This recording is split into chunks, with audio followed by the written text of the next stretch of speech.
दिलं पाहिजे। तुम्ही काय करता, एखाद्याने काहीतरी नकारात्मक काही भूमिका मांडली की तेवढंच दाखवत असतात। ती आमच्या महायुती सरकारची भूमिका नाही।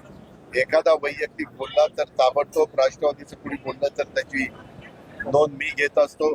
भाजपचं बोललं तर स्वतः देवेंद्रजी घेत असतात, पण शिवसेनेचं बोलल्यानंतर स्वतः उपमुख्यमंत्री एकनाथराव शिंदे साहेब त्या गोष्टीची नोंद घेत असतात। एवढा मोठा हा सगळा आपला शिवशाहू फुले आंबेडकरांचा महाराष्ट्र आहे। एवढ्या मोठ्या महाराष्ट्रामध्ये एखादी गोष्ट कुणी बोलणं म्हणजे ती सगळ्यांचं मत असतं। तुम्ही कितीतरी जणांचं मी सांगितलं, ते बोलून जातात आणि नंतर दिलगिरी व्यक्त करतात की नाही, असं झालंय की नाही। मी नावं घेत नाही, पण तू कसं होतं, शेवटी माणूस आहे।